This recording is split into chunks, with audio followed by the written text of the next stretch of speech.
안녕하세요. 사연에 빠지다의 DJ 민영입니다.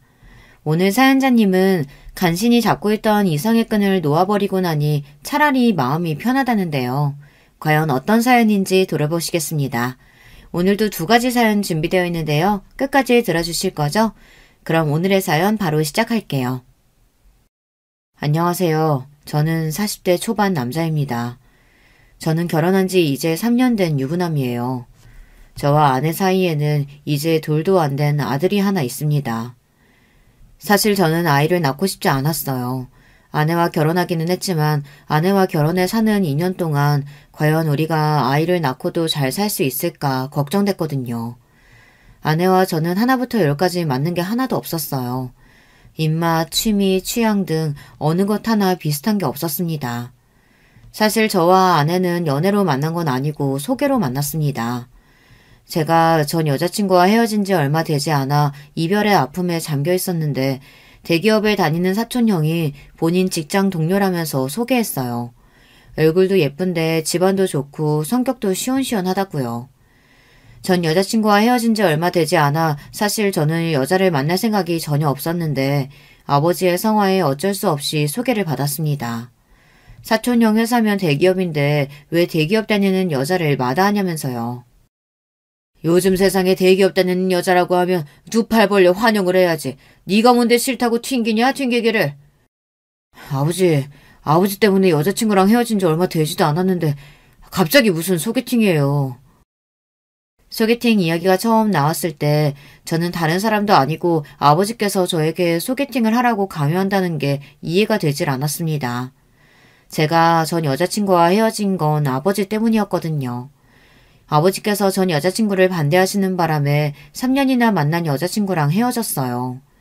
아버지께서 그 여자랑 안 헤어지면 저와 인연을 끊겠다고까지 하셨거든요. 남들이 들으면 아버지가 헤어지란다고 다 큰 성인이 여자친구랑 헤어지냐고 하겠지만 저에게는 그럴 만한 사정이 있었습니다. 제가 학창시절 사고를 좀 많이 치고 다녔어요. 흔히 말하는 날라리였습니다. 중고등학교 때는 담배를 피우다 선생님에게 걸려서 아버지께서 학교에 불려오시기도 하고 고등학교 때는 애들이랑 싸우고 다녀서 정화까지 맞을 뻔한 적도 있었어요. 그럴 때마다 아버지께서 학교에 불러와서 선생님과 상대방 학생 부모님에게 허리 숙여 사과를 하고 그랬어요.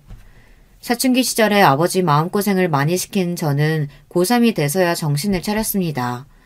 제가 학창시절 그토록 반항했던 이유는 바로 부모님 때문이었어요.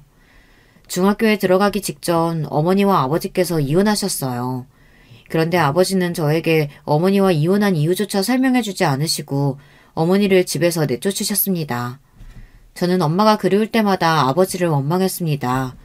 그 일로 아버지와 사이가 벌어져 중고등학교 시절 내내 아버지에게 반항했습니다. 그런데 고3 여름방학 때 아버지께서 장기간 출장을 가시면서 저를 근처에 사시던 할머니와 고모에게 부탁하셨어요. 밥이라도 좀 챙겨주라고요. 저는 고모고 할머니고 다 귀찮아서 집에서 일절 밥을 먹지 않았습니다. 그냥 밤 늦게까지 밖에서 놀다가 밥은 대충 때우고 집에 들어갔어요. 그런데 우리 집에 반찬을 주러 오셨던 할머니와 고모와 주방에서 딱 마주쳤습니다. 고모는 저를 보자마자 지금이 몇 시인데 학생이 이제 집에 들어오냐고 화를 내셨어요. 저는 듣기 싫어서 고모를 무시하고 집 안으로 들어가려는데 할머니께서 제 손을 잡으시며 손에 꼬깃꼬깃한 10,000원짜리를 쥐어줬습니다. 저는 귀찮아서 됐다고 돈을 바닥에 던졌어요. 그러자 화가 난 고모가 제 뒷덜미를 잡았습니다. 그러더니 저에게 버럭 화를 냈습니다. 이 싸가지 없는 자식아! 할머니가 주는 돈을 누가 바닥에 던져? 너는 도대체 언제 철들래? 네 아버지가 혼자 너 키우느라 저렇게 매일 고생하고 다니는데 너는 아버지가 불쌍하지도 않니? 아버지께서는 평생 조경일만 하셨어요. 일이 많을 때는 섬에 몇 달씩 들어가서 일을 하다가 오시기도 하셨죠. 그런데 일이 얼마나 힘든지 몇 달 만에 집에 들어오시면 살이 3-4kg씩은 빠져있다고 했습니다. 고모가 아버지를 걱정하는 거야 이해가 됐지만 저는 한참 아버지를 원망하고 있을 때라 그런 소리가 다 듣고 싶지 않았어요. 그러게 누가 혼자 키우라고 그랬나? 나 키우는 거 힘들면 그냥 엄마한테 보내라고 그래요. 나는 엄마랑 사는 게 더 좋으니까. 그 순간 놀라운 일이 벌어졌어요. 할머니께서 갑자기 눈물을 쏟으며 흐느끼셨습니다. 그 모습에 화가 난 고모가 제 등을 찰싹 때렸습니다. 그러고는 생각지도 못한 말을 하셨어요. 네 아빠가 너한테는 하도 이야기하지 말라고 해서 나도 웬만하면 비밀 지켜주려고 했는데 도저히 안 되겠다. 네 엄마 남자랑 바람나서 집 나간 거야. 네 아빠가 내쫓은 거 아니라고. 저는 순간 고모가 거짓말을 한다고 생각했어요. 그래서 고모한테 거짓말 말라고 소리쳤습니다. 나도 거짓말이었으면 좋겠다. 네 엄마 내가 말을 안 해서 그렇지 원래 꼬리가 100개 달린 불려우야. 미용실 하면서 얼마나 이 남자 저 남자 다 껄떡거리고 다녔는지 이 동네 사람들은 다 알아. 그렇게 여우짓 하고 다니더니만 결국은 유부남이랑 눈 맞아서 집까지 나간 거라고. 아버지가 항상 외지에 나가 일을 하다 보니 엄마는 혼자 미용실을 운영하시면서 저를 키웠어요. 그러다 보니 동네 사람들이 괜한 말을 만들었을 수도 있겠다 싶었죠. 저는 고모의 말을 끝까지 믿고 싶지 않았습니다. 그런데 고모가 저에게 못 믿겠으면 과수원 수키 아줌마한테 물어보라더군요. 어머니가 바람 피운 상대가 수키 아줌마 남동생이래요. 서울에서 내려온 남자였는데 인물이 아주 좋았답니다. 매일 그 남자가 미용실에 드나들더니만 결국은 둘이 눈이 맞아 도망간 거라고요. 저는 순간 고모 말에 너무 놀라 어안이 벙벙했습니다. 그러고는 아직도 흐느끼고 있는 할머니에게 물었어요. 고모 말이 사실이냐고요. 그러자 할머니도 천천히 고개를 끄덕이시더군요. 저는 정말로 몰랐어요. 엄마가 그런 여자였는지요. 그러니까 네 아빠 불쌍한 줄 알고 정신 똑바로 차리고 살아. 너라도 멀쩡하게 살아야 네 아빠도 마음 편하게 살지. 그제야 왜 아버지가 저에게 어머니를 쫓아냈다고 했는지 조금 알겠더군요. 아버지는 아들인 제가 바람난 어머니에게 버림받았다고 생각하며 어머니를 원망하며 살게 하고 싶지는 않으셨던 것 같아요. 차라리 아버지를 원망하며 사는 게 낫다 싶으셨나 봅니다. 그날 밤 저는 할머니가 만들어주신 반찬에 밥을 먹으며 혼자 펑펑 울었습니다. 아버지에게 너무 죄송해서요. 어머니는 고작 남자 하나 때문에 저를 버렸지만 아버지는 그 힘든 와중에 또 제 생각만 하셨잖아요. 더군다나 어머니께서 집을 나가면서 아버지가 차려준 미용실 보증금까지 가지고 날랐답니다. 거기다가 동네 사람들에게 빌린 돈도 있었는데 그것도 하나도 안 갚고 사라져서 빚쟁이들이 아버지에게 찾아왔답니다. 그 돈도 아버지께서 다 갚아줬대요. 고모와 할머니는 혼자 있을 제가 걱정됐는지 아버지가 돌아올 때까지 저와 함께 있어주셨어요. 내가 그년이 진 빚을 왜 오빠가 갚아주냐고 갚아주지 말라고 그렇게 말렸는데 네 아버지 말이 너 생각해서 다 갚는답니다.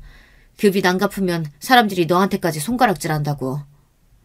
저는 고모 말을 듣는 내내 속상해서 아무 말도 할 수가 없었습니다.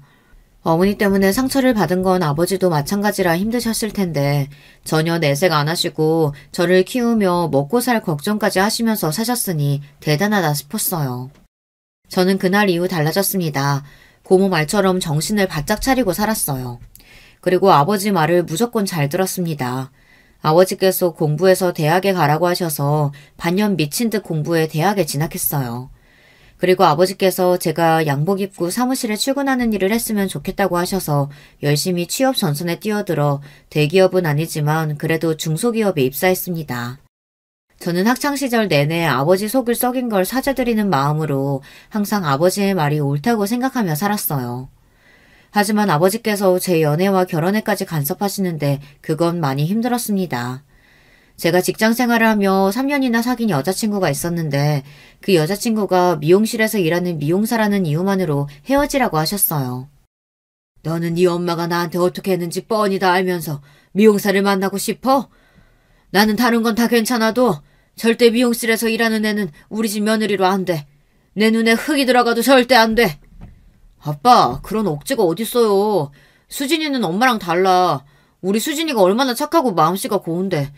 제발 한 번만 우리 수진이 만나보고 허락을 하든 안 하든 하세요. 제가 억지로라도 여자친구를 보여주고 싶어 집에도 몇 번 데리고 갔는데 아버지는 여자친구를 쳐다보지도 않았어요. 여자친구가 아버지와 가까워지고 싶어서 선물도 사서 집에 놀러오고 맛있는 음식을 만들어 오기도 했는데 아버지는 끝까지 저와의 교제를 허락하지 않았습니다. 아버지는 제 여자친구의 모든 게 다 마음에 안 든답니다. 제 여자친구가 한부모 가정에서 자란 것도 싫고 예쁘고 싹싹한 것까지 다 싫답니다. 여자가 인물 좋고 싹싹해봐야 나가서 딴짓이나 하고 다니지. 결혼할 여자는 무조건 똑똑하고 집안도 좋고 겉과 속이 같은 애여야 해. 집안이 탄탄한 집에서 자라야 가정교육 잘 받아서 허튼 짓을 안 하지. 예전에는 몰랐는데 아무래도 어머니에게 받은 상처가 아버지에게는 아직 남아있는지 아버지는 여자에 대한 트라우마가 있는 것 같았어요.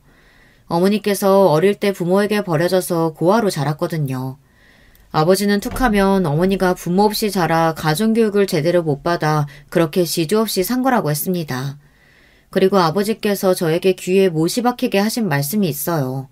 남자가 여자에게 당하지 않으려면 마음에 현혹되면 안 되고 똑똑하고 집안 좋은 여자를 만나야 한다고 했어요. 저는 결국 3년이나 만난 여자친구와 헤어져야 했습니다. 저는 결혼하지 못하더라도 여자친구와 헤어지고 싶지는 않았지만 더 만남을 이어갈 수가 없었어요.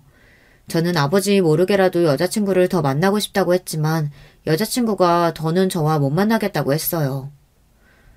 나도 우리 엄마한테는 귀한 자식인데 아버님한테 자꾸 한부모 가정이라고 나더러 가정교육 못 받았다고 하시는 것도 서럽고 내 직업이 미용사라 마음에 안 드신다고 하는 것도 너무 힘들어. 나도 자존심이라는 게 있는데 더는 자기랑 못 만나겠어. 아마 제가 여자친구라도 저 같은 남자랑은 헤어지자고 했을 거예요. 제가 대단히 잘났거나 우리 집안이 대단하지도 않은데 말도 안 되는 소리를 하며 교제 자체를 반대하니 자존심이 상하는 게 당연하겠죠. 할 수 없이 저는 여자친구를 보내줘야 했습니다. 아버지는 저와 여자친구를 헤어지게 한 장본인이면서 저에게 소개팅하라고 강요하신 거예요. 대기업 다니는 사촌 형이 소개했으면 무조건 믿을 만한 사람이라고 잘해보라고 하셨죠. 그런데 저도 저인 게 속으로는 분명 소개팅이 내키지 않으면서 아버지가 시키시니 도저히 끝까지 거절할 수가 없었어요. 저는 지금까지도 믿기지 않지만 그 당시에 사촌형이 소개한 여자와 소개팅을 하고 결혼까지 했습니다. 결혼이라는 게 참 이상하더군요. 양가에서 정신없이 몰아붙이니 어느새 저는 결혼식장에 들어가고 있었어요. 아내는 사촌형 말대로 얼굴도 예쁘고 능력도 있고 성격도 시원시원했어요. 아내는 부잣집 외동딸이었습니다. 장인어른이 사업을 하셔서 자수성가하신 분이에요. 본인만의 철학이 확고하신 분이셨죠. 사실 소개팅하고 얼마 되지 않아 아내가 먼저 저에게 사귀자고 했어요. 저에게 첫눈에 반했다고요. 저는 아내의 솔직하고 당당한 성격이 좋아서 그러자고 했습니다. 그런데 아내는 사귀자마자 곧바로 자기 부모님께 저를 소개했습니다.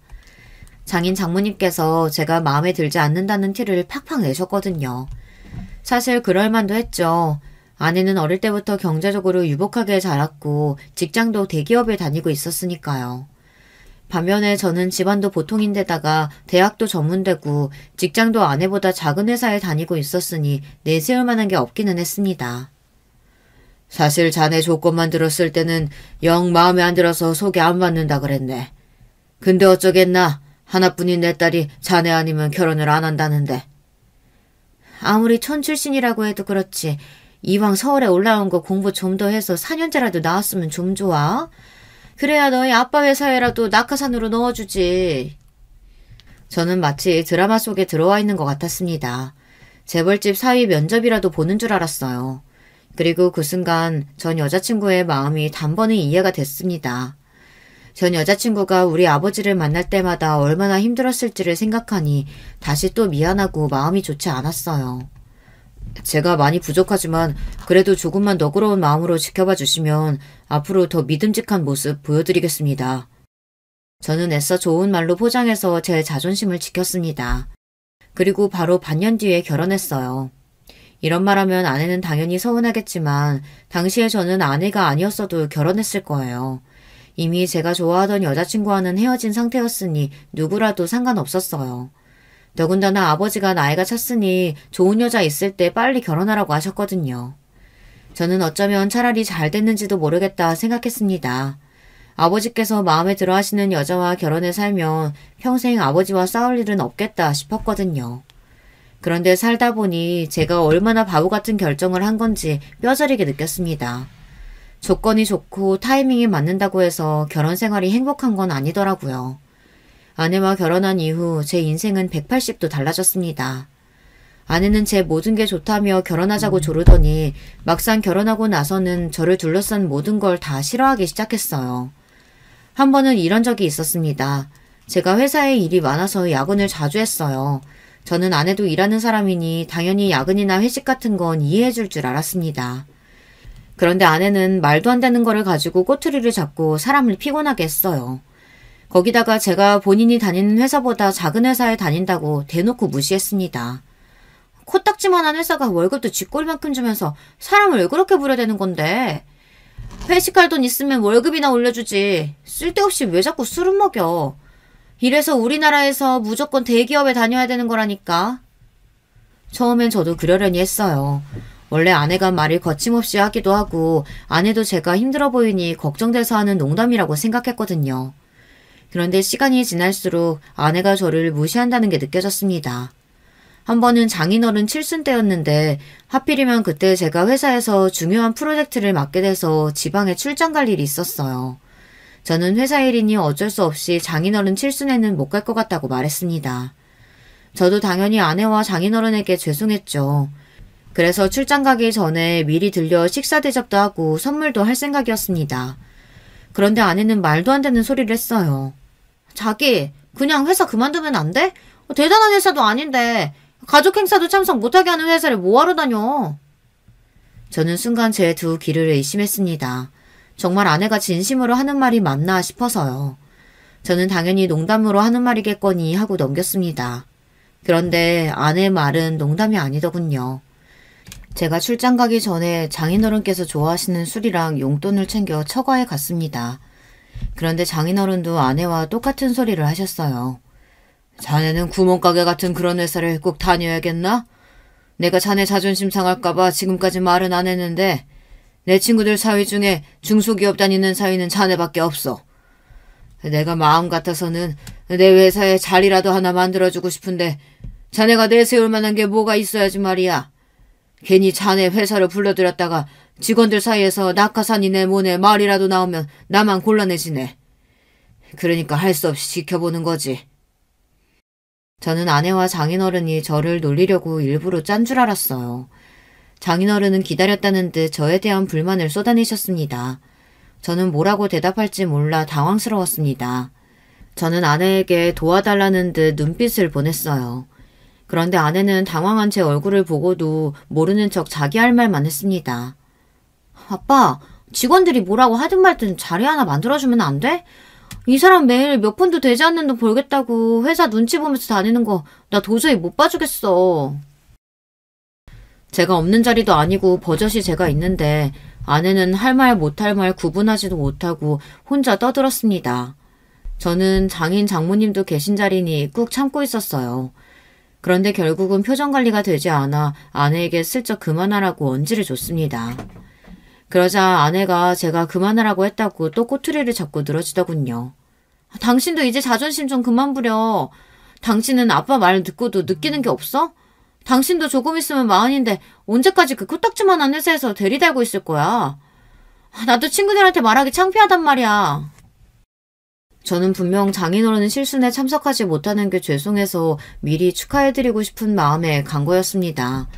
그런데 장인어른과 아내는 저에게 싫은 소리를 하려고 미리부터 준비하고 있었던 것 같더라고요. 이번 내 생일이 그냥 생일도 아니고 칠순이네. 회사 직원들에다가 내 친구들까지 다 오는 자리인데 하나뿐인 사위가 빠지면 되겠나? 자네가 빠지면 내 지인들이 뭐라고 하겠어? 아유, 생각만 해도 끔찍하네. 암튼 무슨 수를 써서든 그날은 꼭 오게. 자네 빠지면 나 정말 서운해할 거야.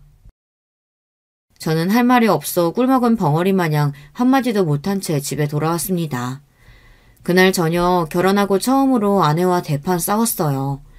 저는 장인어른 칠순날 어떻게 해야 하나 고민하느라 정신이 없었는데 아내는 저더러 장인어른 이야기하시는데 대답을 안 했다고 화를 내더라고요. 그냥 출장 안 가고 칠순날 온다고 하면 되지. 당신은 그게 뭐가 어렵다고 말을 하네? 회사 일인데 빠지는 게 어떻게 쉬울 수가 있어. 나라고 장인어른한테 그런 소리까지 들어가면서 칠순 생일에 빠지고 싶겠어? 그럼 그냥 다른 사람 보내고 안 가면 되지. 무슨 걱정이야. 누가 보면 아주 나란 일이라도 하는 줄 알겠네. 아내는 제 마음도 모르고 제가 유난을 떠는 것처럼 말했습니다. 저는 날이 갈수록 더 말이 통하지 않는 아내 때문에 힘들 때가 한두 번이 아니었어요. 아내는 그 이후로도 저를 수시로 무시했어요. 명절 때도 본인은 명절 보너스에 선물에 식사권까지 회사에서 주는 혜택이 많은데 우리 회사는 떡값도 안 주고 꼴랑 필요도 없는 선물 세트 하나 준다고 비웃었죠. 그리고 하는 말이 더 기가 막힌 게 이런 건 우리 아버님이나 가져다 주라고 했어요. 아버님 돈 아깝다고 샴푸랑 치약도 아껴 쓰시는데 이거 갖다 드리면 엄청 좋아하시겠네. 아내는 아무 생각 없이 하는 말이겠지만 듣다 보면 은근 기분이 상했어요. 저도 아내가 하는 행동마다 일일이 지적하다 보면 항상 싸우게 되니 웬만한 건 참고 넘어갔습니다. 그런데 바보 같은 저에게도 절대 참을 수 없는 게 있었어요. 아버지가 계신 앞에서 저를 무시하거나 아버지를 만만하게 대하는 건 절대 그냥 넘어갈 수 없었죠. 그날은 장인어른 칠순날이었습니다. 저는 결국 출장을 다른 직원에게 부탁하고 장인어른 칠순에 갔습니다. 저희 아버지께서 장인어른 칠순에 오겠다고 하셔서 도무지 제가 빠질 수가 없었어요. 물론 장인어른이 몇 번씩이나 본인 칠순에 올 거냐고 확인 전화를 하기도 하셔서 제가 모르는 척 하고 있을 수가 없었죠. 그런데 그냥 빠질 걸 그랬습니다. 저는 처가 사람들과 아내의 행동에 기분이 상해서 몇 번이나 자리를 박차고 나올 뻔했어요. 시작은 사소한 질문에서 시작됐습니다. 장인어른 지인분이 저와 아내를 보고 결혼한 지 꽤 됐는데 왜 아직 아이를 갖지 않냐고 물었습니다. 저를 닮은 아들이면 잘생겨서 좋을 것 같다고요. 그러자 장인어른께서 나서서 굳이 하지 않아도 될 말을 하셨어요. 남자가 인물만 좋으면 뭐래? 우리 사위 닮으면 애가 머리도 영 나쁘고 변변치 않아서 뒤치다꺼리 하느라 내 딸만 고생할 텐데. 닮으려면 무조건 우리 집안을 닮아야지. 저희 아버지까지 계신 자리에서 집안까지 운운하며 이야기하시니 저는 절로 얼굴이 붉어졌습니다. 도저히 아버지 얼굴을 볼 낯이 없었어요. 그런데 아버지께서 그 말에 맞장구까지 치시더군요. 손주든 손녀든 무조건 우리 며느리 닮아야 하죠. 그래야 얼굴도 예쁘고 똑똑하고 얼마나 좋겠어요. 아버지 마음을 모를 리 없는 저는 속상해서 한숨이 절로 나왔습니다. 장인어른 칠순이 끝나고 바로 부산에 내려가신다는 아버지를 배웅하는데 저는 내내 마음이 좋지 않아 아버지에게 괜히 죄송하다고 했습니다. 그러자 아버지는 제 마음을 다 아신다는 듯 제 손을 잡았습니다. 오랜만에 서울 구경해서 너무 좋은데 뭐가 미안해. 아버지는 너만 잘 사면 그거로 됐어. 힘들어도 장인 장모한테 잘해. 아버지는 항상 저를 볼 때마다 처가에 잘하라는 소리만 하셨습니다. 저는 그 소리를 듣는 것도 싫었어요. 사실 아내는 저와 다르게 시댁이라고 신경 쓰는 게 하나도 없어요. 부산에 아버지랑 할머니가 계신데도 명절마다 아버지가 서울에서 멀다고 오지 말라고 하면 정말 안 가려고 했습니다. 제가 억지로 끌고 가야 1년에 한두 번 가는 게 다였습니다. 더군다나 한 번은 아내가 친구랑 통화하는 소리를 들었는데 그 내용이 기가 막히더라고요. 아, 너 명절 때마다 시댁 가느라 너무 힘들겠다.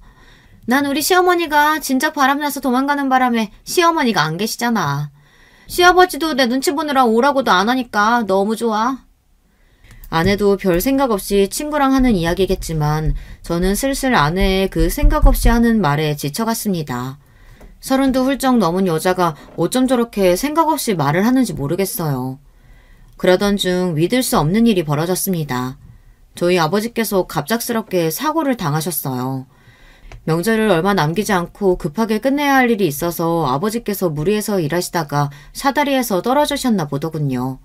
머리를 심하게 다쳐서 큰 병원으로 갔는데 바로 수술을 해야 한다고 해서 급하게 머리 수술을 하셨더라고요. 저는 고모에게 연락을 받고 놀라 바로 부산으로 내려갔습니다. 그런데 병원에서 수술 경과가 좋지 않다고 마음의 준비를 하라고 했어요. 저는 가슴이 철렁 내려앉는 것만 같았습니다. 저는 다행히 휴가 기간이라 아버지 곁에 있었어요. 아무래도 아버지께서 상황이 좋지 않으니 저는 아내에게 연락했습니다. 아내도 부산에 내려오는 게 좋을 것 같다고 했어요. 그런데 아내가 대뜸 하는 말이 어처구니가 없었어요. 설마 자기 잊은 거야? 내일 엄마 아빠랑 필리핀 골프 여행 가기로 했잖아. 오늘 저녁에는 올라와야지. 아내는 이 정도로 말귀를 못 알아듣는데 도무지 어떻게 대기업에 들어간 건지 모르겠어요. 우리 아버지 돌아가시게 생겼다는데 지금 여행이 문제야? 원래 병원에서는 다 그렇게 말해.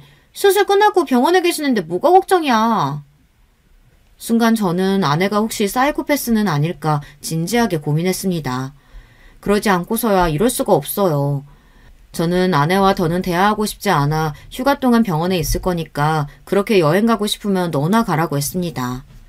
아내는 다음날 장인 장모님과 필리핀으로 골프 여행을 떠났습니다. 그리고 3일 후 아버지께서 돌아가셨어요. 저는 고모와 할머니와 함께 임종을 지키고 장례 절차를 밟았습니다. 그 사이에 할머니께서 2번이나 정신을 잃으시는 바람에 저는 너무 무서웠어요. 아버지께서 돌아가셨다는 게 믿기지도 않는 상황에서 할머니까지 어떻게 될까봐 걱정했습니다. 제가 가장 힘든 시간을 보내는 중 아내는 필리핀에서 즐겁게 보내다가 장래에 2일째가 돼서야 장례식장에 나타났습니다. 갑자기 들어오게 돼서 비행기표가 없어 어쩔 수 없었대요. 게다가 아내가 장례식장에 오자마자 처음으로 한 말이 너무 피곤하다는 말이었습니다. 아, 피곤해. 아버님은 어떻게 돌아가셔도 며느리 오랜만에 여행 갔는데 딱 그때 돌아가시냐? 저는 너무 지쳐서 화낼 일도 없었어요. 아내라면 이제 지긋지긋했습니다. 제발 남은 이틀이라도 입 좀 다물고 있어. 안 그래도 힘든데 당신이 입만 벌리면 정말 돌아버리겠으니까. 어머, 당신 지금 나한테 입 다물라고 한 거야? 당신 이래서 감당되겠어? 나 임신했는데? 아내는 무슨 대단한 서프라이즈라도 하듯 아버지의 장례식장에서 본인 임신 사실을 발표했습니다. 정말 답이 없는 여자였어요. 저는 웃어야 할지 울어야 할지 가늠이 안 됐습니다. 그 정도로 혼란스러웠어요. 사실 저는 아내와의 사이에서 아이를 낳고 싶지 않았습니다. 아내와 언제라도 헤어질 수 있겠다는 생각을 항상 했거든요. 그런데 아버지가 떠나시면서도 저에게 참고 살라고 하고 싶으셨던 건지 선물을 주고 가셨습니다. 저는 지난날은 가슴에 묻고 아내와 아이를 키우며 한 번 더 잘해보자 마음을 굳게 먹었습니다. 아이가 태어나고서는 너무 정신없어서 도저히 딴 생각을 할 여유가 없었어요. 그날도 늦은 밤까지 일하느라 정신이 없었습니다. 그런데 그때가 밤 11시가 넘은 시간인데 갑자기 핸드폰이 울렸습니다. 저는 모르는 번호를 보고 받을까 말까 고민했는데 아무래도 기분이 이상해서 전화를 받았어요. 그런데 전화를 받자마자 들리는 목소리에 저는 놀라 입을 틀어막았습니다. 여보세요. 여기 동부경찰서인데요. 오순호 씨 되시죠? 여기 지금 이금영 할머니가 길을 잃었다고 접수가 돼서 연락드렸어요. 지금 바로 경찰서로 오실 수 있죠? 순간 저는 너무 놀라서 말문이 턱하고 막혔습니다. 서울에서 기차로도 4시간을 넘게 걸리는 시골에 계신 할머니가 이 늦은 시간에 어떻게 서울경찰서에 계신가 해서요. 네? 정말 저희 할머니 맞으세요? 저희 할머니는 부산에 계시는데요. 네, 부산에서 오신 오금영 할머니 맞아요. 신정동 대형 아파트 사시죠? 거기 손주 만나러 왔다가 집에 아무도 없어서 몇 시간을 혼자 여기저기 헤매셨나 봐요. 그러다가 길을 잃어서 놀이터에 앉아 계신 걸 우리 파출소 경찰들이 모시고 왔어요. 집에 아무도 없었다고요? 그럴 리가 없는데. 제 아이가 어려서 집에 같이 있거든요. 저는 너무 당황하고 놀라서 핸드폰을 든 채 횡설수설했습니다. 요즘 젊은 며느리들 시골에서 올라온 시어머니 귀찮다고 문 안 열어줘서 그냥 내려가는 분들 원래 많아요. 아무튼 할머니 짐도 많으시고 많이 피곤해하시니까 빨리 와서 모시고 가세요. 경찰관은 원래 이런 일이 많다고 별일 아니라는 듯 이야기했지만 저는 도무지 이 상황이 믿기지 않았습니다. 저는 곧바로 일을 마치고 전화가 걸려온 파출소로 향했습니다. 파출소로 가는 길에 아내에게 전화했어요. 혹시나 하는 마음에 할머니가 집에 왔었다는데 오늘 외출했었느냐고 물었어요. 그러자 아내가 너무 당당하게 하는 말이 기가 막혔습니다. 아니, 내가 나가긴 어딜 나가. 애 보느라 힘들어 죽겠는데. 당신 할머니가 연락도 안 하고 집에 왔길래 귀찮아서 그냥 집에 없는 척했어. 순간 저는 제 2 귀를 의심했습니다. 경찰관 말이 사실이었어요. 정말 제 아내가 할머니 오신 걸 보고도 없는 척 문을 열어주지 않은 거예요. 저는 너무 화가 나서 도무지 참을 수가 없었습니다. 당신 제정신이야? 우리 할머니 부산에서부터 혼자 집까지 혼자 기차 타고 버스 타고 5시간을 올라온 거야. 그런데 어떻게 연락 좀 안 하고 왔다고 문도 안 열어줄 수가 있어? 할머니 혼자 기다리다 지쳐서 여기저기 돌아다니시다 길 잃어서 지금 경찰서라잖아. 저는 혼자 문 앞에서 벌벌 떨었을 할머니를 생각하니 눈물이 왈칵했어요. 그런데도 아내는 사람이 맞기는 한 건지 뻔뻔한 소리를 해댔습니다. 끝까지 본인은 잘못이 없다네요. 그러니까 5시간이나 서울에 오는 동안 전화 한 통을 어떻게 안 하시냐고. 그리고 이 집은 엄연히 우리 집인데 내가 초대하지 않았는데 무턱대고 오신 분한테 무조건 문을 열어줘야 되는 거야? 난 도저히 이해가 안 되는데. 우리 할머니가 남이야? 초대받아야만 손주 내 집 오게? 그리고 아무리 싫었어도 날씨가 이렇게 추운데 몇 시간을 할머니 혼자 복도에 계시게 놔둘 수가 있어? 당신이 그러고도 사람이야? 나야 사람 없는 줄 알면 당연히 그냥 돌아가실 줄 알았지. 거기서 계속 기다리실 줄 알았나? 아내는 당연히 할머니가 부산으로 돌아가실 줄 알고 애를 재우다가 그냥 같이 잠이 들었답니다. 그래서 할머니가 밖에 계신지 전혀 몰랐대요.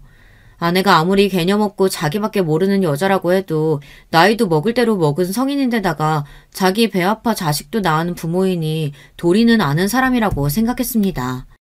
그런데 제가 너무 많은 걸 바랬나 봐요. 아내는 기본이 아니라 아예 사람으로서 도리를 저버린 인간이었습니다. 87세 연세에 부산에서 혼자 서울까지 올라오신 할머니를 집에 있으면서도 문을 안 열어주고 몇 시간을 모르는 척 했답니다. 더군다나 그리고 본인은 잠까지 잤대요. 저는 온몸에 소름이 돋았습니다. 제가 어쩌다 이런 악마 같은 여자와 결혼하게 됐는지 후회가 됐어요. 지금 경찰서로 가고 있으니까 할머니 모시고 집으로 갈 거야. 그러니까 지금 당장 할머니 드실 거랑 주무실 방 준비해. 저는 마지막 인내심을 간신히 붙잡으며 아내에게 이야기했습니다. 그런데 아내는 아직도 정신이 없었어요. 할머니를 왜 우리 집에 데리고 와? 그냥 근처 모텔방 잡아드리면 되지. 순간 간신히 붙잡고 있던 제 이성은 파사삭 끊어지고 말았습니다. 이제 더는 참을 수 없었어요. 모텔? 너 정말 최악이구나. 저는 이대로 아내와 계속 이야기하다간 저까지 미쳐버릴 것 같아 전화를 끊어버렸습니다. 저는 경찰서에 도착하자마자 할머니의 상태부터 확인했습니다. 1월 이 추운 날씨에 몇 시간을 헤매고 다니셨으니 감기라도 걸리셨을까 봐서요. 연신 괜찮냐고 묻는 저에게 할머니는 아무렇지 않다고 하시며 웃으셨어요. 그 모습을 보는데 가슴이 아파 할머니를 똑바로 바라볼 수조차 없었습니다. 그리고 얼마 전 새해가 되자마자 시골에 계신 할머니께서 저에게 전화하셨던 게 기억이 났어요. 증손주가 보고 싶다고 언제 올 거냐고 물으셨죠. 그때도 마음 같아서는 당장 쉬는 날 아들을 데리고 부산에 내려가겠다고 하고 싶었지만 아이가 아직 어르니 명절에나 한번 내려가겠다고 하곤 전화를 끊었습니다. 아무래도 아기가 태어난 지 100일이 다 됐는데 증손주를 못 보신 게 마음에 걸려서 혼자 기차를 타고 올라오신 것 같았어요. 사실 그날도 진작 서울에 온다고 저에게 말씀하셨으면 제가 기차역으로 모시러 갔을 텐데 할머니께서 제가 신경 쓰는 게 싫으셨는지 연락도 안 하고 오신 것 같아요. 밖에서 얼마나 헤매셨는지 아직도 차가운 할머니의 손을 잡고 경찰서를 나오는데 저는 다시 한번 놀라고 말았습니다. 할머니의 짐가방이 너무 무거워서요. 할머니 어디 이민이라도 가? 무슨 가방이 이렇게 무거워. 누가 보면 벽돌 들고 온 줄 알겠다. 저는 놀랐을 할머니의 긴장을 풀어드리기 위해 농담조로 이야기했는데 할머니는 마음이 쓰였는지 제가 든 가방을 뺏으려고 했어요. 아이고 내가 주책이지. 우리 손주 힘들게 이런 거 괜히 가지고 와서는. 안 되겠다. 이거 집에 가지고 가봐야 다 짐인데 우리 그냥 다 버리고 가자. 할머니는 제가 진짜로 가방이 무겁다고 한 줄 아는지 가방 지퍼를 열어 안에 있는 것들을 다 버리려고 했어요. 저는 놀라서 할머니의 손을 잡고 농담한 거라고 했습니다. 그리고 차 가지고 와서 무거워도 된다고요. 그런데도 할머니는 자꾸만 가방 안에 짐을 버리겠다고 우겼어요. 그 순간 할머니의 짐가방을 열었는데 저는 순간 눈물이 울컥했습니다. 글쎄 가방 안에는 온통 제 아들과 아내에게 줄 선물뿐이었어요. 100일 떡을 잔뜩 해서 하나하나 포장한 박스와 출산한 아내를 위한 녹용을 상자째 가방에 넣고 왔더라고요. 그걸 보는데 저는 아내에게 더 화가 났습니다. 이 정도로 본인을 걱정하고 생각해서 온 할머니를 어떻게 그렇게 매몰차게 쫓아낼 수가 있는 건지 도무지 이해해보려고 해도 이해할 수가 없었어요. 저는 그 순간 오만 가지 생각이 들었습니다. 진심으로 아내한테 정이 뚝 떨어졌어요. 저희 아버지가 돌아가실 때 아내가 했던 말이나 행동도 아직도 마음에 남아있는데 할머니에게까지 이러는 모습을 보니 제가 과연 아내와 살 수 있을까 싶더라고요. 그리고 할머니를 모시고 집에 들어가자마자 저는 아내와 이혼하기로 굳게 마음먹었습니다. 글쎄 제가 음식도 준비해두고 이불도 준비하라고 했는데 아무것도 하지 않고 온 집에 불을 다 끄고 자고 있더라고요. 심지어 안방문까지 잠그고요. 저는 이제 화도 나질 않았습니다. 기가 막혀서 오히려 웃음이 났어요. 저는 애써 할머니가 걱정하실까봐 아내가 애를 재우고 있는 것 같다고 시간도 늦었으니 증손주는 내일 보고 먼저 좀 주무시라고 했습니다. 저는 작은 방에 할머니를 재워드리고 비상열쇠를 꺼내 안방 문을 열었습니다. 그리고 아내를 흔들어 깨웠어요. 저는 태어나서 그날처럼 화가 났던 순간이 없었습니다. 정말 마음 같아서는 아내도 짐짝처럼 들어서 문 밖으로 내쫓고 싶었어요. 너도 똑같이 당해보라고요. 하지만 저는 아내와 다른 사람이었습니다. 저는 제대로 된 가정교육을 받고 자란 사람이에요.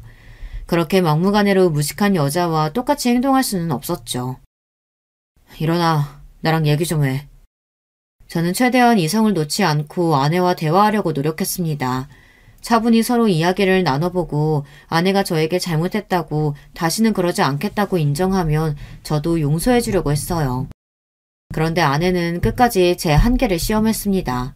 자리에서 벌떡 일어난 아내는 저에게 자는 사람을 왜 깨우냐면서 화를 냈어요. 당신, 아까 내가 전화해서 했던 말 잊었어? 내가 할머니 모시고 오겠다고 했잖아. 근데 어떻게 아무 준비도 안 해놓고 들어가서 잘 수가 있어? 나는 할머니 집에 오는 거 싫다고 했잖아. 내가 시어머니도 아니고 왜 시할머니 시중까지 들어야 되는데. 내일 아침 밝자마자 바로 부산으로 내려가시라고 해. 당신 정말 해도 너무한다. 할머니가 성치도 않은 몸으로 왜 서울까지 올라오셨는데. 증손주는 너무 보고 싶은데 당신이 전화해도 받지도 않으니까 백일떡이랑 당신 녹용 주겠다고 다 바리바리 싸들고 오신 거 아니야. 저는 다시 한번 할머니께서 들고 온 가방 안에 있던 떡과 녹용이 떠오르자 마음이 울컥했습니다. 저는 거실로 나가 할머니가 싸온 떡과 녹용을 아내에게도 보여줬어요. 이 무거운 걸 할머니께서 5시간을 걸려 서울까지 가지고 온 거라고요. 그런데 아내는 전혀 제 뜻을 이해하지 못했어요. 떡이랑 녹용이 뭐라고? 이딴 걸 주겠다고 다 늙은 노인네가 왜 괜히 서울까지 올라와선 집안에 분란을 만들어. 지겨워 정말. 제 말에도 아내는 인상을 구기며 온갖 짜증을 다 부렸습니다. 그 모습을 보는데 순간 저는 간신히 붙들고 있었던 이성의 끈이 끊어지고 말았어요. 그리고 아버지께서 돌아가시기 직전에 제게 했던 말이 순간 떠올랐습니다. 네가 전에 만났던 수진이랑 결혼한다고 했을 때 반대한 게 얼마나 미안한 줄 몰라.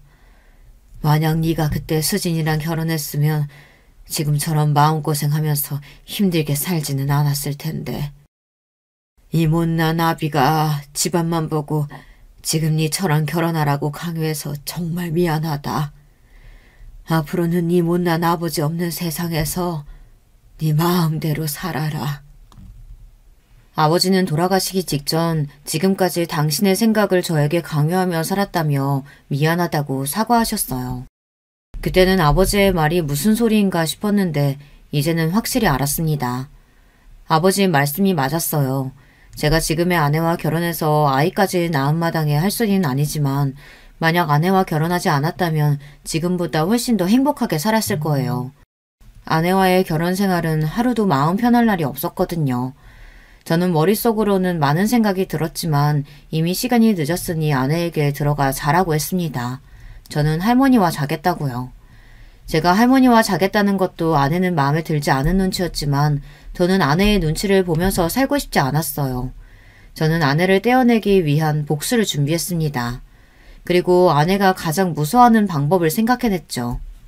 며칠 뒤 시사 고발하는 프로에 장인어른이 나왔습니다. 물론 장인어른 얼굴과 회사 이름은 모자이크 처리되어 방송됐지만 같은 업종에 있는 사람들은 충분히 알 수 있을 정도였죠. 제가 시아버지 회사를 방송에 고발했습니다. 최근 대기업의 오너의 갑질로 인한 사건 사고가 끊이질 않았었는데요. 과연 갑질이라는 게 대기업 오너에게만 해당되는 일일까요? 조사 결과 그렇지 않았습니다. 대기업 오너들이야 사생활 문제나 갑질 논란이 퍼지면 주가나 이미지 손상에 큰 타격을 주기 때문에 조심하는 분위기지만 중소기업들은 그렇지 않았습니다. 아직도 회사 내에 갑질이나 불평등 계약이 존재하고 있었습니다. 저는 방송에 제보할 때 장인어른의 회사를 꼭 중소기업이라고 명시해달라고 했습니다. 장인어른이 운영하시는 회사가 결코 작은 구멍가게는 아니지만 그렇다고 대기업도 아니에요. 제가 근무하는 회사와 규모가 크게 차이나지 않았습니다. 오히려 업계에서는 제가 근무하는 회사가 더 위상이 높아요. 그런데도 장인어른은 제가 다니는 회사는 본인이 모르는 분야면서도 항상 제가 다니는 회사를 무시하면서 깎아내렸어요. 그리고 평소 제가 장인어른을 모시면서 알게 된 회사 내에 문제들이 있었는데요. 당한 사람들이 고소까지 할 정도로 큰 사건은 아니었지만 당한 사람들에게는 꽤 억울할 만한 일들이었죠. 아내나 장인어른은 부끄러운 줄도 모르고 그런 이야기들을 저에게 하고는 했어요. 이래서 사람은 열심히 공부해서 좋은 직장에 다녀야 하는 거라니까. 자기들이 다 능력이 없으니까 이런 억울한 일 당하는 거 아니야? 나는 머리 나빠서 코딱지만한 회사 다니면서 자기 회사는 육아휴직 없다고 징징거리는 애들이 제일 싫더라. 그러게 지들도 공부 좀 해서 진작 대기업까지. 반면 저는 장인어른과 아내의 이야기를 들을 때마다 속이 답답하고 제가 다 그 사람들한테 미안했어요. 그래서 며칠 전부터 장인어른에게 사람을 붙여 영상을 찍게 해 고발할 증거를 확보했습니다. 장인어른네 회사는 다른 중소기업보다 계약직 수가 많아요. 더군다나 계약직까지도 인턴 기간을 줘서 3개월이나 부려먹고 중간에 자르는 경우도 허다했습니다. 거기다가 5년 넘게 다닌 직원을 임신했다는 이유만으로 계약직으로 전환해 스스로 회사를 그만두게 한 사례도 있었습니다. 그리고 장인어른이 본인의 지위를 이용해서 거래처나 직원들에게 갑질을 한 내용은 셀 수도 없이 많았어요. 그 내용을 아주 일목요연하게 정리해서 저는 방송국에 제보했습니다. 제 생각대로 방송의 여파는 컸어요. 20분 간신히 나온 방송 이후 방송에 나온 내용 말고도 본인이 피해자라며 장인어른 회사에서 당한 불이익을 고발하는 댓글이 방송국 홈페이지에 빗발쳤습니다. 그래서 장인어른네 회사 고발 내용을 후속 방송까지 내보내겠다고 방송국에서 홍보했어요. 그날 이후 아내와 장인어른은 난리가 났습니다. 도대체 누가 이런 제보를 했는지 알아내느라 정신이 없었죠. 저는 그 사이 아내와의 이혼을 준비했습니다. 그리고 때가 됐어요. 장인어른께서 운영하시는 회사의 물건들이 모두 다 보이콧을 당하고 순식간에 반품량이 쏟아졌어요. 장인어른네 회사의 매출은 반토막이 났습니다. 거기다가 회사에서는 대표가 잘못한 일로 손해를 봤으니 책임지라는 여론이 생기기 시작했습니다. 장인어른은 꼼짝없이 대표 자리에서 물러나게 됐죠. 저는 아내와 장인어른이 제일 힘든 일을 겪는 순간 아내에게 이혼을 건넸습니다. 그러자 아내는 노발대발 난리가 났어요. 당신 제정신이야? 우리 집 망하게 생겼다고 지금 발 빼는 거야? 내가 당신 같은 사람인 줄 알아? 난 당신네 집 망하기 전부터 당신한테 정 떨어져서 이혼하겠다고 한 사람이야. 아무리 그래도 그렇지. 지금 우리 집이 얼마나 힘든 줄 알면서 나한테 꼭 이래야겠어? 아내는 자기가 요즘 너무 힘들다며 이러지 말라고 울먹였습니다. 저는 그런 아내가 가소로웠습니다. 자식까지 낳고 산 아내인데도 우는 모습이 하나도 안쓰럽지 않았어요. 그 순간 저는 알았습니다. 정말 아내와는 끝이라는 걸요. 저는 마지막으로 정말 하고 싶었던 복수를 했습니다. 우리 아버지 돌아가셨을 때 당신 나한테 어떻게 했는지 잊었어? 우리 아버지 병원에서 오늘 내일 하시는데 당신이랑 당신 부모 나더러 동남아 골프 여행 안 따라갔다고 난리쳤잖아. 그래서 당신은 우리 아버지 돌아가시고도 이틀이나 지나서 장례식장에 나타났고 당신 아버지는 고작 그 코딱지만한 중소기업 망하는 건데 나더러 뭘 어쩌라고 이래. 나는 당신 아버지 회사 일에는 관심도 없으니까 당장 이혼 서류에 사인이나 해. 저는 그동안 참아왔던 말을 폭풍처럼 쏟아냈습니다. 저는 묵은 체증이 날아가듯 속이 후련해졌어요. 아내는 마치 발작이라도 난 사람처럼 몸을 떨며 제게 달려들려고 했지만 저는 무시했어요. 그러고는 집을 부동산에 내놓고 회사에 휴가를 내고 아들을 데리고 할머니가 계신 부산으로 내려왔습니다. 아내와 장인어른 장모님까지 하루에 수십 통씩 전화가 왔지만 저는 받지 않았습니다. 저는 경찰서에서 할머니를 모시고 집에 왔던 그날부터 이미 마음을 먹은 일이기 때문에 제 마음 정리는 이미 끝났어요. 저는 그 집 사람들과는 할 말이 없었습니다. 저는 아들을 안고 바닷가를 거닐며 하늘을 올려다보고 아버지를 향해 마음속으로 속삭였습니다. 아버지, 원망은 절대 안 하니까 걱정하지 마세요. 아버지 덕분에 아버지를 꼭 닮은 아들도 제게 생겼으니까요. 할머니는 걱정하지 마세요. 제가 잘 모실게요. 저는 아직 부산에 있습니다. 아직 서울의 집도 팔리지 않았고 이혼도 소송 중이거든요. 아내가 본인은 이혼하지 않겠다고 버티고 있어요. 하지만 저는 이미 마음을 정했기 때문에 당분간 부산에 있을 생각입니다. 제가 아내를 아는데 자존심이 강한 사람이 이혼하고 싶다고 저를 끝까지 잡을 리가 없어요. 분명 자기가 먼저 더러워서 이혼해준다 하며 합의 이혼할 거예요. 장인이나 장모도 마찬가지고요. 사실 저는 아들도 갑자기 엄마와 떨어졌으니 엄마를 찾고 울면 어쩌나 생각했는데 생각보다 아들은 엄마도 찾지 않고 할머니를 잘 따라 셋이 할머니의 집에서 잘 지내고 있습니다. 매일 아침에 눈만 뜨면 눈앞에 바다가 있으니 저도 가슴이 뻥 뚫리고 좋더라고요. 고모와 할머니는 서울에 집도 정리되고 이혼도 정리되면 차라리 부산에 내려오라고 하세요. 회사 관두고 정할 일 없으면 구모부가 하시는 횟집이 있는데 거기서 일해도 된다고요. 저는 오랜만에 가족들 품에서 편하게 지내고 있습니다. 앞으로 제가 어떻게 어디서 살게 될진 저도 모르겠지만 한 가지 확실한 건 하루라도 빨리 서울에 집이 팔려서 아내와 재산 분할이 끝나고 서류상으로도 깨끗하게 이혼남이 되는 겁니다. 이혼 확정이 되는 순간 저는 하늘을 날듯 몸이 가벼워질 것 같아요. 앞으로 아내가 얼마나 더 버틸지는 모르겠지만 저는 끝까지 할 겁니다. 꼭 이혼할 거예요. 제 이야기를 끝까지 들어주셔서 감사합니다.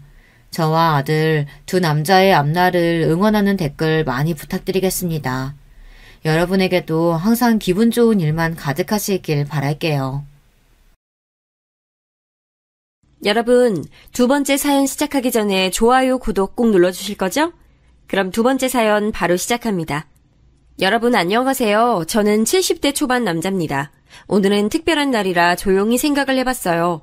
그런데 제가 살았던 인생을 되돌아보니 참 파란만장했다고 느껴지더라고요. 얼마 전에 믿기 힘든 일이 일어나기도 했습니다. 그래서 용기 내어 사연을 제보하게 됐어요. 때로는 현실이 더 영화보다 드라마보다 더 대단하잖아요. 저한테도 그런 일이 일어났습니다. 사실 어렸을 때는 저한테 이런 일이 일어날지 전혀 몰랐어요. 다들 어렸을 때는 꿈과 희망으로 가득 찬 생활을 하지 않습니까? 저는 전혀 아니었습니다. 오히려 어렸을 때가 인생에서 제일 힘든 시기였어요. 왜냐하면 어린 시절을 내내 보육원에서 보냈거든요. 저는 부모님이 누군지 얼굴도 모르고 살았습니다. 이름도 모르고 나이도 모르고 그냥 보육원 원장이 지어준 이름과 생일을 가지고 있어요. 생일도 제가 태어난 정확한 날짜가 아니고 원장이 저를 문 앞에서 주운 날이 제 생일입니다. 제가 70대니까 그 시절에는 워낙 고아가 많았어요. 저처럼 아예 부모를 모르고 살지 않더라도 시대가 시대니까 부모와 생이별한 사람도 아주 많았습니다. 이상가족도 많았고요. 그래서 그때는 보육원에 저 같은 아이들이 되게 많았죠. 아이들은 많은데 먹을 것은 부족하니 항상 배가 고팠어요. 넉넉하게 배불리 먹는다는 느낌이 무엇인지도 모르고 살았습니다. 밥이 없어 감자나 고구마로 끼니를 대신하는 것은 일상이었죠. 먹는 것만 부족한 것이 아니고 입는 것도 부족해서 매일 같은 옷만 입기도 했습니다. 그래도 학교 가기 전에는 아무것도 모르는 나이고 보육원 안에서만 생활해서 괜찮았어요. 문제는 국민학교에 입학하고 난 뒤였습니다. 저는 보육원 아이들이 주로 가던 학교가 아니고 옆 학교로 진학하게 됐어요. 인원이 많아 그랬다고 하던데 차라리 같은 보육원 친구들이 있었으면 그래도 제가 버틸 수 있었을 거라 생각이 들어요. 학교에 갔더니 그 학교는 그래도 부모가 있는 친구들이 대부분이었습니다. 거기서 저는 완전한 이방인이었어요. 먹을 게 부족해서 항상 배고픈 상태라고 했잖아요. 그래서 저는 또래에 비해 덩치가 비교될 정도로 작았습니다. 부모도 없는데 키도 작고 보잘것없으니 얼마나 놀림의 대상이었겠어요. 그중 저를 많이 괴롭힌 친구가 있었는데 이름은 박종섭이었습니다. 아직도 그 이름이 기억나고 제 인생에서 뺄 수 없는 이름이에요. 종섭이는 저와 달리 유독 덩치가 큰 친구였습니다. 아버지가 우리 마을에 땅을 많이 가지고 있었어요. 돈이 많아서 다들 가난하게 살던 시절에 유독 부유하게 살았던 친구였습니다. 다들 배고픈 시기라 종섭이에게 달라붙어 콩고물이라도 떨어질까 기대하곤 했었죠. 오늘 우리 집에 놀 사람! 아버지가 반 친구들 데려오라고 하셨는데 우리 집 가면 맛있는 거 많아. 종섭아, 나도 너희 집 놀러 가도 돼? 어릴 때는 힘없고 약한 친구들을 괴롭히곤 하잖아요. 그 대상은 저였습니다. 부모도 없이 매일 똑같은 옷을 입고 다니니 얼마나 만만했겠습니까? 종섭이는 제가 만만했는지 저만 보면 시비를 많이 걸었어요. 야, 넌 엄마 아빠도 없지? 그지야! 원래 성격 자체가 낯가리고 조용한 편이고 또 보육원에서 자라면서 눈치를 많이 봐서 저는 어릴 때는 매우 소심한 성격이었습니다. 그래서 그렇게 종섭이가 저를 괴롭혀도 제대로 뭐라 하지도 못했어요. 그런 저를 반에서 유일하게 도와준 친구가 있었는데 순애라는 친구였습니다. 순애는 아버지가 없었는데 그래서 그런가 부모가 없다고 놀림을 받는 저를 많이 두둔해 주었어요. 야, 너네 그만 놀려. 부모 없는 게 어때서? 나도 아빠 없어. 옆 동네는 부모 없는 사람 많다더라. 아무 말도 못하고 고개만 숙이고 있는 저를 순애는 나서서 막아줬어요. 저야 당연히 그런 순애가 고마웠습니다. 당당하게 자기도 아빠가 없다고 소리치던 순애가 오히려 대단해 보였어요. 한 가지 나쁜 점이 있다면 종섭이가 순애를 좋아했다는 점입니다. 종섭이는 안 그래도 저를 놀리기 바쁜 친구였는데 자기가 좋아하던 순애가 저를 두둔하니 노골적으로 괴롭혔어요. 그 당시 시기가 시기인 만큼 사실 다들 넉넉하게 살던 시절은 아니거든요. 지금이야 다들 어느 정도 사니까 문제가 없지만 그때는 다 같이 가난하던 시절이었습니다. 만약 여러분 중 저와 나이가 비슷하신 분들은 다 이해하실 거예요. 아무튼 그런데 그래도 제가 나온 학교는 다 부모는 있더라고요. 부모 없는 서러움을 저는 만 10세가 되기 전부터 알게 됐습니다. 여자인 순애가 저를 막아주는 것도 당연히 한계가 있었죠. 그래서 꾹 참다가 정도가 심해진 어느 날 종섭이와 대놓고 교실에서 싸우게 됐습니다. 그런데 그러지 말아야 했어요. 종섭이와 싸움은 사실 체급 차이가 너무 커서 싸운 게 아니고 제가 일방적으로 당했다고 해야 하는 게 맞습니다. 어릴 때는 또 유난히 제가 몸이 약했기 때문에 종섭이는 겨우 얼굴에 상처 하나가 났을 뿐이었죠. 반면 저는 말 그대로 온몸이 상처였어요. 그렇게 교실을 뒹굴던 우리의 싸움이 어느 정도 정리되고 선생님은 종섭이 아버지와 우리 보육원 원장님을 학교로 부르셨어요. 4대 독자 우리 아들을 네가 뭔데 감히 때려? 너 뭐야? 부모도 없는 게 어디서 우리 아들한테 손을 대? 우리 아들 잘생긴 얼굴에 이게 뭐야? 아니 원장님, 보육원 애들 관리 이 정도밖에 안 되는 거예요? 진짜 너무 실망이에요. 이런 식이면 저희가 지원 더 못해드려요. 너무 실망이에요. 죄송합니다. 뭐하고 있어? 빨리 죄송하다고 해. 죄송합니다. 다시는 종섭이 안 때릴게요. 종섭이 부모님은 저를 보고 굉장히 많이 비난하셨어요. 그게 지금 거의 60년이 지났는데도 아주 생생하게 기억이 날 정도랍니다. 괴롭힌 것도 때린 것도 다 종섭이고 일방적으로 놀림을 당한 사람은 저예요. 그런데 모든 어른은 종섭이를 감쌌습니다. 담임 선생님도 물론 종섭이 편이었고 제가 지내던 보육원 원장님도 대놓고 저한테 사과하라고 강요하셨어요. 이 사건 이후로 저는 더 사람을 믿지 못하게 됐습니다. 유일하게 저에게 손을 내민 순애에 대한 애정만 깊어지는 계기가 됐어요. 원장님은 보육원에 와서도 저한테 제정신이냐고 화를 크게 내셨습니다. 알고 봤더니 종섭이네가 잘 살았다고 했잖아요. 그래서 보육원에 지원해주고 있었더라고요. 원장님은 저 때문에 보육원 지원이 끊길까봐 두려웠던 거예요. 그래서 저 이후에는 보육원에서도 저는 눈엣가시가 됐습니다. 서러움을 느낄 새도 없었어요. 학교에서도 보육원에서도 소외당하던 저를 유일하게 챙겨준 어른은 바로 순애 어머니였습니다. 어머 정수야 괜찮니? 연고라도 바르자. 이리 와. 다음날 순애가 저를 이끌고 간 곳은 바로 자기 집이었어요. 순애도 결코 잘 사는 집은 아니었습니다. 하지만 제 눈에는 보육원보다 훨씬 좋아 보였어요. 그날이 제가 순애 어머니를 처음 본 날이었습니다. 처음 봤는데도 어찌나 살갑게 맞아주던지 몰라요. 이미 순애에게 얘기를 많이 들었다고 어머님은 제 이름을 부르며 친절하게 대해주셨어요. 원장님도 그리고 선생님도 모른 척하고 오히려 뭐라 했던 제 상처들을 순애 어머니는 정성껏 돌봐주셨습니다. 그리고 보육원에서 단체 생활을 하느라 제대로 씻지도 못했던 저를 화장실에서 씻게 해주셨어요. 항상 배고픈 상태로 있었던 저에게 밥을 차려주셨는데 아직도 그 맛이 기억이 날 정도로 맛있었습니다. 밥다운 밥을 먹어봤던 게 그날이 처음 같아요. 그렇게 저는 순애와 순애 어머니에게 정서적으로 많이 의지하게 됐습니다. 학교에서 그리고 보육원에서 제대로 된 애정을 받지도 못했으니까요. 그나마 다행인 것은 바로 제가 그렇게 종섭이와 다투고 난 이후에 다른 애들은 저를 건들지 않았다는 사실이었습니다. 어쨌든 제가 건들면 가만히 있지 않다는 사실을 보여준 것이었으니까요. 국민학교를 지나 어느새 중학교까지 갔는데 저는 중학교도 졸업하지 못했습니다. 왜냐하면 보육원 원장이 자기 마음대로 중학교 중퇴를 시켰거든요. 보육원은 성인이 되면 나가야 했기 때문에 어떻게든 저를 이용하려고 했습니다. 그래서 학교에 보내지 않고 보육원 일을 시켰어요. 저는 중학생 때 그래서 보육원에서 어린 친구들을 씻기거나 혹은 청소하고 말 그대로 직원이 하는 일을 하기 시작했습니다. 학교에도 못 갈 정도로 일했으니 당연히 순애를 보는 것도 힘들었어요. 그런 저를 순애가 직접 보러 오기도 했습니다. 정수야, 힘들면 내가 같이 일할게. 나 안 그래도 아이들 좋아하잖아. 아니야, 내가 할 수 있어. 순애 너까지 아니래도 괜찮아. 순애는 심지어 와서 제 일을 같이 도와줬어요. 학교 끝나고 다른 친구들과 놀지도 않고 저한테 와서 같이 이불 빨래하고 장난감 정리를 하곤 했습니다. 그런 순애가 고맙기도 하고 미안하기도 했어요. 몇 년의 시간이 흘러 드디어 저도 성인이 되어 보육원에서 나오게 됐습니다. 사실 우리 보육원에서는 성인이 되면 마을에 있는 공장에서 일하곤 했어요. 하지만 저는 그러지 못했습니다. 왜냐하면 그 공장은 바로 종섭이 아버지가 하던 공장이었거든요. 제가 중학교 중퇴를 하면서 저는 종섭이와 있었던 갈등이 점차 사라졌습니다. 일하느라 힘들기도 했고 시간이 많이 지나기도 했으니까요. 그런데 종섭이와 종섭이 부모님은 아니었나 봅니다.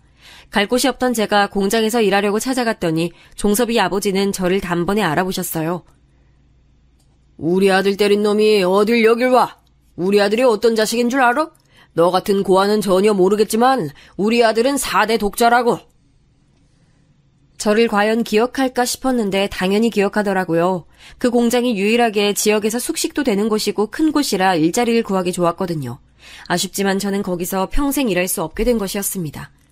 그런데 문제는 그게 아니었어요. 공장에서 일하지 못해도 다른 곳에서 일할 수 있잖아요. 당장 보육원에서 나왔으니 갈 곳도 없던 저는 눈에 보이는 모든 가게를 들어갔습니다. 보육원 출신이라는 것을 말하며 일자리를 구했어요. 처음엔 몇 가게에서 받아줬습니다. 심부름하고 잡일을 하는 대신 돈을 조금씩 받았어요. 그런데 며칠이 지나면 사장님들이 그만 일하라고 하더라고요. 무슨 일이냐고 물어도 대답을 제대로 해주지 않았습니다. 그때 순애 어머님이 저에게 귀띔을 해주셨어요. 아무래도 박 사장 눈에 네가 단단히 거슬렸나 보다, 정수야. 그래도 기죽지 마. 저러다 말겠지라고 생각해. 그래야 네가 편해. 순애 어머니가 말씀해 주신 대로 종섭이 부모님은 제가 마음에 들지 않으셨나 봐요. 물론 종섭이도 그렇고요. 그래서 아무리 가게에서 정식으로 일하려고 해도 자꾸 회방을 놨습니다. 돈이 없어서 겨우 구한 돈으로 여관에서 지내곤 했어요. 그러다 나중엔 진짜 한 푼도 있지 않아 길거리에 나앉게 될 정도였습니다. 그런 저를 구제해준 것은 또 순애와 순애 어머니였어요.